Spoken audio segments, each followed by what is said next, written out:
Good morning Europe Anand ന്യൂസിലേക്ക് സ്വാഗതം. വിമാനം പറത്തുന്നത് കുടുംബത്തെ കാണിക്കാൻ കോക്പിറ്റ് തുറന്നിട്ട ബ്രിട്ടീഷ് എയർവേസ് പൈലറ്റിന് സസ്പെൻഷൻ. വിമാനത്തിലുണ്ടായിരുന്ന തന്റെ കുടുംബത്തെ വിമാനം പറപ്പിക്കുന്നത് കാണിച്ചു കൊടുക്കുന്നതിന് വേണ്ടിയാണ് പൈലറ്റ് കോക്പിറ്റ് തുറന്നത്. ഹീത്രൂവിൽ നിന്നും ലണ്ടനിലേക്ക് പറക്കുകയായിരുന്നു വിമാനം. സുരക്ഷാ ചട്ടങ്ങൾ ലംഘിച്ചുകൊണ്ടുള്ള പൈലറ്റിന്റെ പ്രവൃത്തി യാത്രക്കാരെയും ജീവനക്കാരെയും ആശങ്കയിലാക്കി. ഭീകരവിരുദ്ധ ചട്ടം ലംഘിച്ചതിനാലാണ് പൈലറ്റിനെ സസ്പെൻഡ് ചെയ്തിരിക്കുന്നത്. അസാധാരണമായി കോക്പിറ്റ് തുറന്നിട്ട പൈലറ്റിന്റെ പ്രവൃത്തി വിമാനത്തിലെ മറ്റു ജീവനക്കാർ സിവിൽ ഏവിയേഷൻ അതോറിറ്റിയെ അറിയിക്കുകയായിരുന്നു. തുടർന്ന് വിമാനം താഴെ ഇറക്കുകയും ന്യൂയോർക്കിൽ നിന്നും ലണ്ടനിലേക്ക് നടത്തേണ്ടിയിരുന്ന റിട്ടേൺ ഫ്ലൈറ്റ് സർവീസ് മുടങ്ങുകയും ചെയ്തു എന്നും റിപ്പോർട്ട് പറയുന്നു. വിമാനം റാഞ്ചൽ, തീവ്രവാദി ആക്രമണം തുടങ്ങിയവ ഒഴിവാക്കുന്നതിന് സാധാരണയായി പറക്കുമ്പോൾ കോക്പിറ്റ് എപ്പോഴും സുരക്ഷിതമായി അടച്ചിട്ടിരിക്കും. ചികിത്സയില്ലെങ്കിൽ എന്ത്, പുറത്തുവിടാൻ AI വന്നല്ലോ. UK-യിലുടനീളമുള്ള NHS സംവിധാനങ്ങളിൽ രോഗികൾക്ക് കാത്തിരിപ്പേറുകയും ചികിത്സ വൈകുകയും ചെയ്താൽ എന്താ? രോഗികളുടെ ഡിസ്ചാർജ് വേഗത്തിലാക്കാൻ AI വരുന്നുണ്ടല്ലോ. ഡിസ്ചാർജ് സുഗമമാക്കാൻ രൂപകൽപ്പന ചെയ്ത ആർട്ടിഫിഷ്യൽ ഇന്റലിജൻസ് ഉപകരണം ലണ്ടനിലെ ഒരു ആശുപത്രി ട്രസ്റ്റിൽ പരീക്ഷിച്ചു വരികയാണ്. ആരോഗ്യമുള്ള രോഗികളെ വീട്ടിലേക്ക് അയക്കുന്നതിന് ആവശ്യമായ രേഖകൾ പ്ലാറ്റ്ഫോം പൂർത്തിയാക്കുന്നു. ഇത് മണിക്കൂറുകളുടെ കാലതാമസം ലാഭിക്കുകയും കിടക്കകൾ അടുത്ത രോഗിക്കായി സ്വതന്ത്രമാക്കുകയും ചെയ്യും. ചെൽസി, വെസ്റ്റ്മിൻസ്റ്റർ, NHS ട്രസ്റ്റ് എന്നിവിടങ്ങളിൽ പൈലറ്റ് ചെയ്തുകൊണ്ടിരിക്കുന്ന ഈ പ്ലാറ്റ്ഫോം രോഗനിർണയങ്ങളും പരിശോധനാ ഫലങ്ങളും ഉൾപ്പെടെയുള്ള മെഡിക്കൽ രേഖകളിൽ നിന്നും വിവരങ്ങൾ വേർതിരിച്ചെടുക്കുന്നു. ഡോക്ടർമാർക്ക് പേപ്പർ വർക്കുകൾ കുറച്ച് സമയം ചെലവഴിക്കുവാനും പരിചരണത്തിൽ കൂടുതൽ സമയം കേന്ദ്രീകരിക്കുവാനും ഈ സാങ്കേതിക വിദ്യ സഹായിക്കുമെന്നും ആരോഗ്യ സെക്രട്ടറി വെസ്ട്രിംഗ് പറഞ്ഞു. രോഗികളുടെ ചികിത്സ വൈകാതിരിക്കാൻ സർക്കാരിന് മുന്നിൽ ഒരു സംവിധാനവും ഇല്ലെങ്കിലും അവരെ ഡിസ്ചാർജ് ചെയ്യുവാൻ വേഗതയുള്ള AI തന്നെ രംഗത്തെത്തും. പലസ്തീനൊപ്പമോ അതോ എതിരോ UK സർക്കാർ തകർന്നു നാമാവശേഷമായിക്കൊണ്ടിരിക്കുന്ന പലസ്തീനൊപ്പമാണോ അതോ ഇസ്രായേലിന്റെ കൂലിപ്പടയാണോ എന്നാണ് ഇപ്പോൾ ബ്രിട്ടീഷ് ജനതയുടെ സംശയം. ശനിയാഴ്ച നോർഫോക്കിൽ നടന്ന ഒരു പ്രതിഷേധത്തിൽ നിരോധിത ഗ്രൂപ്പായ പലസ്തീൻ ആക്ഷനെ പിന്തുണച്ചുവെന്ന സംശയത്തിൽ ഭീകരവാദ നിയമത്തിലെ വകുപ്പുകൾ പ്രകാരം 13 പേരെ പോലീസ് അറസ്റ്റ് ചെയ്തു. നോർവിച്ചിലെ സെന്റ് പീറ്റേഴ്സ് സ്ട്രീറ്റിലെ സിറ്റി ഹാളിന് പുറത്ത് ഒരു സംഘം ഒത്തുകൂടി. സംഘടനയെ പരാമർശിക്കുന്ന പ്ലക്കാർഡുകൾ പിടിച്ചിരുന്നുവെന്നും നോർഫോക്ക് പോലീസ് പറഞ്ഞു. 2000-ലെ ഭീകരവാദ നിയമത്തിലെ സെക്ഷൻ 13-ന് വിരുദ്ധമായി നിരോധിത സംഘടനയെ പിന്തുണയ്ക്കുന്ന ഒരു വസ്തു പ്രദർശിപ്പിച്ചുവെന്ന സംശയത്തിന്റെ പേരിലാണ് അവരെ അറസ്റ്റ് ചെയ്തതെന്നും സേന പറഞ്ഞു. ഉന്നതരായ ബ്രിട്ടീഷ് ജനത ഇവർ തീവ്രവാദികളെന്ന് എങ്ങനെ പറയും ലേബർ സർക്കാർ? കഴിഞ്ഞ ആഴ്ചകൾ ഡിഫൻഡ് അവർ ജൂറീസ് എന്ന ക്യാമ്പയിൻ ഗ്രൂപ്പ് സംഘടിപ്പിച്ച പ്രകടനങ്ങളിൽ പങ്കെടുത്തതിന് 100 കണക്കിന് ആളുകളെ ഇംഗ്ലണ്ടിൽ അറസ്റ്റ് ചെയ്തിട്ടുണ്ട്. കസ്റ്റഡിയിൽ എടുത്തവരിൽ ശ്രദ്ധേയമായ ഒരു കാര്യം അവരുടെ പ്രായമാണ്. ശനിയാഴ്ച ലണ്ടനിലെ പാർലമെന്റ് സ്ക്വയറിൽ നടന്ന ഏറ്റവും വലിയ പ്രതിഷേധത്തിൽ അറസ്റ്റിലായവരിൽ പകുതിയും 60 വയസ്സോ അതിൽ കൂടുതലോ പ്രായമുള്ളവരായിരുന്നു.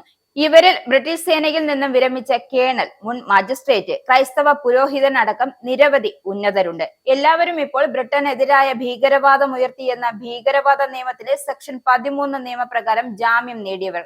ഈ ഒരു നിയമം ലംഘിക്കുന്നവരിലൂടെ അഭിപ്രായ പ്രകടനം നഷ്ടപ്പെടാൻ സാധ്യതയുള്ള ചെറുപ്പക്കാർക്ക് ശബ്ദം നൽകാനാണ് തങ്ങൾ പങ്കെടുത്തതെന്നും ഇവർ പറഞ്ഞു.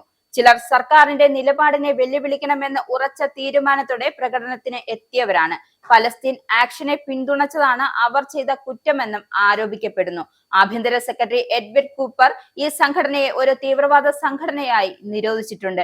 ജൂലൈ 19-ന് കോൺവാളിലെ ഡിഫൻസ് അവർ ജൂറി സംഘടിപ്പിച്ച ഒരു പ്രകടനത്തിനിടെയാണ് മുൻ മജിസ്ട്രേറ്റ് കൂടിയായ ഡെബോറോ ഹിൻഡൻ അറസ്റ്റിലായത്. പരോൾ ബോർഡറിലെ മുൻ അംഗമായിരുന്ന അവർക്ക് 1994-ൽ സമൂഹത്തിന് നൽകിയ സേവനങ്ങൾക്ക് OBE ബഹുമതി ലഭിച്ചിട്ടുണ്ട്. എവറ്റ് കൂപ്പർ പ്രതിപക്ഷത്തായിരുന്നപ്പോൾ അവർ ജനങ്ങൾക്ക് വേണ്ടി സംസാരിച്ചു എന്ന് തനിക്ക് തോന്നിയിരുന്നു.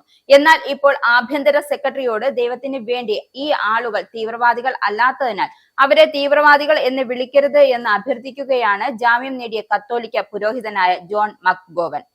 മുൻ ബ്രിട്ടീഷ് ആർമി കേണലും മുൻ മിലിറ്ററി അറ്റാഷുമായ ക്രിസ് റോബർട്ട് ചോദിച്ചത് തന്നെ എങ്ങനെയാണ് തീവ്രവാദിയായി കാണാൻ സർക്കാരിന് കഴിയുക എന്നാണ്.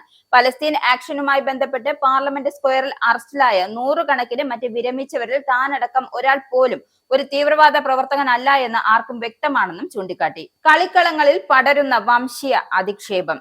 UK-യിലെ കളിക്കളങ്ങൾ വംശീയ അധിക്ഷേപത്തിന് വേദിയാകുന്നതിൽ ബ്രിട്ടീഷ് ജനത വേദനിക്കുകയാണ്. പ്രവാസികളും പലപ്പോഴും അതിന്റെ ഇരകളായി മാറുമ്പോൾ പോലീസ് നോക്കി നിൽക്കുന്ന ദുരവസ്ഥ.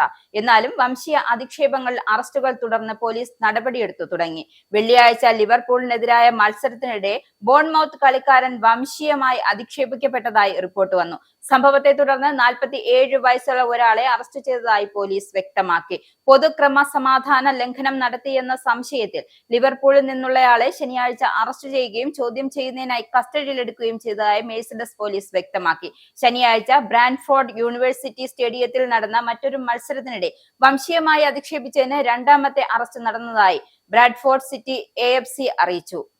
അയർലൻഡിനെ കണ്ണീരിലാഴ്ത്തി വീണ്ടും ഒരു മലയാളിയുടെ വിടവാങ്ങൽ.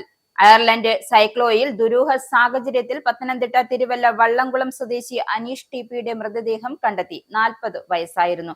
താമസ സ്ഥലത്തിന് പിന്നിലുള്ള ഷെഡിൽ ദുരൂഹ സാഹചര്യത്തിൽ അനീഷിന്റെ മൃതദേഹം കണ്ടെത്തുകയായിരുന്നു.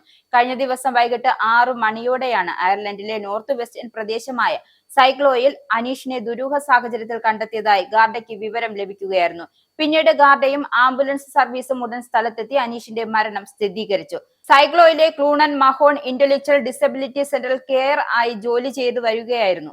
2016 അയർലൻഡിൽ എത്തിയ അനീഷ് വിവിധ സ്ഥലങ്ങളിൽ മുമ്പ് ജോലി ചെയ്തിരുന്നു. ശ്യാം കൃഷ്ണന് ആദരാഞ്ജലി. അയർലൻഡിലെ വാട്ടർഫോർഡിലെ അന്തരിച്ച മലയാളി നഴ്സ് ശ്യാം കൃഷ്ണന്റെ സംസ്കാരം പിന്നീട് നടക്കും. Saint Patrick hospital clinical nurse മാനേജറായി ജോലി ചെയ്തു വരികയായിരുന്നു. ഏതാനും നാളുകളായി അർബുദബാധയെ തുടർന്ന് ചികിത്സയിലായിരുന്നു. ശ്യാംകൃഷ്ണൻ അയർലൻഡിലെ നഴ്സുമാരുടെ ട്രേഡ് യൂണിയനായ INMOയുടെ ദേശീയ എക്സിക്യൂട്ടീവ് കൗൺസിൽ അംഗമാണ്. ആലപ്പുഴ ജില്ലയിലെ ചേർത്തല തുറവൂർ കാടാട് കുടുംബാംഗമാണ്. ഭാര്യ വൈഷ്ണവിയും 2 മക്കളും അടങ്ങുന്നതാണ് കുടുംബം. കുടിയേറ്റ സംഘർഷ ഭീതിയിൽ കാനറി വാർഫിലെ സംഘർഷത്തിന് കാരണമായത് കുടിയേറ്റ വിരുദ്ധ പ്രക്ഷോഭങ്ങൾ നടക്കുന്ന ബ്രിട്ടാനിയ ഇന്റർനാഷണൽ ഹോട്ടലിൽ താമസിച്ചിരുന്ന ഒരാൾ ഒരു സ്ത്രീയുടെ വീട്ടിലേക്ക് അതിക്രമിച്ചു കയറിയതിനെ തുടർന്ന്. വീട്ടിൽ അതിക്രമിച്ചു കയറിയ ഇയാളെ സ്ഥലത്തെത്തിയ മെട്രോപൊളിറ്റൻ പോലീസ് അറസ്റ്റ് ചെയ്യാതെ വിട്ടയച്ചത് വീണ്ടും വലിയ വിവാദത്തിന് തിരികൊളുത്തിയിരിക്കുകയാണ്. ഹോട്ടലിന് സമീപത്താണ് നാടകീയമായ സംഭവങ്ങൾ അരങ്ങേറിയത്. കുടിയേറ്റക്കാർക്കായുള്ള ഹോട്ടലിലേക്ക് തിരിച്ചു പോവുക എന്നാവശ്യപ്പെട്ട് ഒരു കൂട്ടം ആളുകൾ പിന്തുടർന്നതിനെ തുടർന്നാണ് ഇയാൾ സ്വയരക്ഷാർത്ഥം വീടിനുള്ളിലേക്ക് പ്രവേശിച്ചതെന്നാണ് റിപ്പോർട്ട്.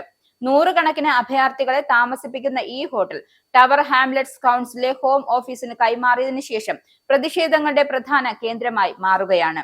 കുടിയേറ്റ വിരുദ്ധ വികാരങ്ങൾ ശക്തമാകുന്ന കാനറി വാർഫിൽ ഈ സംഭവം സ്ഥിതിഗതികൾ കൂടുതൽ വഷളാക്കുമെന്ന ഭീതിയിലാണ് ഇന്ത്യൻ താമസക്കാർ. കള്ളബോട്ടിൽ UK-യിലെത്തിയ ലിബിയക്കാരൻ ഈസ്റ്റ് ബോർണിൽ 3 പേരെ കുത്തി. ബ്രിട്ടനിലെ ഈസ്റ്റ് ബോർണിൽ പട്ടണത്തെ ഞെട്ടിച്ച് തിരക്കേറിയ സീസൈഡ് റോഡിലുണ്ടായ കത്തി ആക്രമണത്തിൽ 3 പേർക്ക് കുത്തേറ്റു. ഇതിൽ ഒരാളുടെ നില അതീവ ഗുരുതരമാണ്. സംഭവവുമായി ബന്ധപ്പെട്ട് ലിബിയൻ വംശജനായ ഖലീഫ ഈസ ബെൻ സീദ് എന്നയാൾ അറസ്റ്റിലായിട്ടുണ്ട്. ആക്രമണത്തിൽ ഒരാൾക്ക് നെഞ്ചിലാണ് കുത്തേറ്റത്. മറ്റ് 2 പേർക്ക് മുഖത്ത് വെട്ടേറ്റതായും പോലീസ് വൃത്തങ്ങൾ വ്യക്തമാക്കി. അതേസമയം ഖലീഫയെ 3 പേർ പിന്തുടർന്ന് ആക്രമിക്കുകയായിരുന്നുവെന്നും സ്വയം പ്രതിരോധിക്കുക മാത്രമാണ് അയാൾ ചെയ്തതെന്നും ബന്ധുക്കൾ പറയുന്നു. ലിവർപൂളിലേക്ക് വാട്സപ്പ് ഓണം. 1500 പേരുള്ള വാട്സപ്പ് ഗ്രൂപ്പിൽ നിന്നും സൗജന്യ ഓണസദ്യയും. ലിവർപൂളിലേക്ക് വാട്സപ്പ് ഓണം. 1500 പേരുള്ള വാട്സപ്പ് ഗ്രൂപ്പിൽ നിന്നും സൗജന്യ ഓണസദ്യയും.